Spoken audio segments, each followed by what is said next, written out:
This is for Module 1, Lesson 25. We're going to talk about dividing decimals.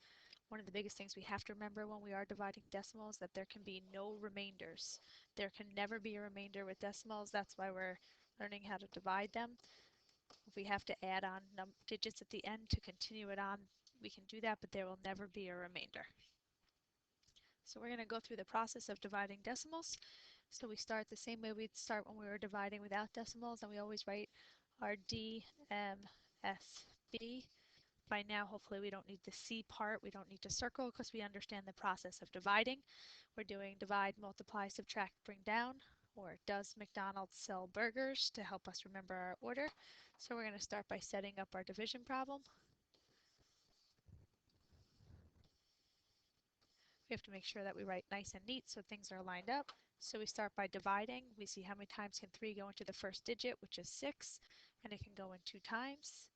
Then after the D, we multiply. So 2 times 3, and that is 6. We then subtract, which is 0. And then we bring down our next number. We only bring down one number at a time.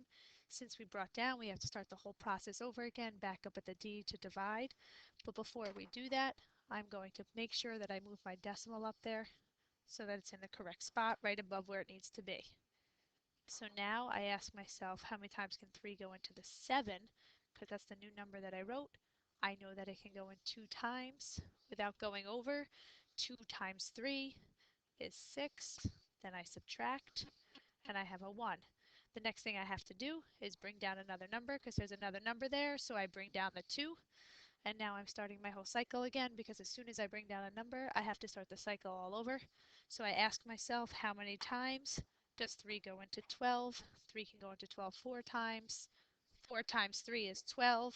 And then I subtract, and I have a 0. And I'm not bringing down a number. Since there's no number to bring down, I know that this is my final answer. So I write it away from the problem. So I have my answer of 2 and 24 hundredths.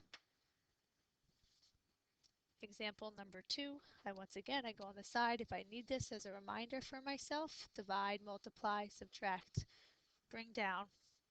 I set up my problem. I start by dividing. The first thing I ask myself is how many times can 4 go into 5? It can go in 1 time. I multiply, then I subtract, and then I bring down. Once I bring down, that tells me that I have to start the whole thing again and I have to start dividing. But first I see there's a decimal there. I'm going to put my decimal in. Then I ask myself, how many times can 4 go into 11? 4 can go into 11 2 times. And then I do my 2 times 4, which is 8. And then I subtract, which is 3. And I bring down another number. Now, since I brought down another number, that tells me that I must continue on and start the cycle again. So I divide again. How many times does 4 go into 36? It goes in 9 times. 9 times 4 is 36. I subtract. I have a 0, but there's nothing that I'm bringing down. So since I don't bring a number down, I'm now done. And I write my answer over on the side. Next problem is I'm doing divide, multiply, subtract, bring down. I'm going to set up my problem again. First I ask myself, how many times can 4 go into 6? It can go in 1 time. I multiply, gives me my 4, then I subtract, which gives me 2, and I bring down. Since I brought down, I know I have to start the whole cycle up again at the D, so I have to start it all up again, but I want to make sure I put my decimal up there first. I ask myself, how many times can 4 go into 27? It can go in 6 times without going over, which gets me to 24. When I subtract, I get 3, and then I can bring down my 2. Since I brought down a number, I start the cycle again. I ask myself, how many times does 4 go into 32?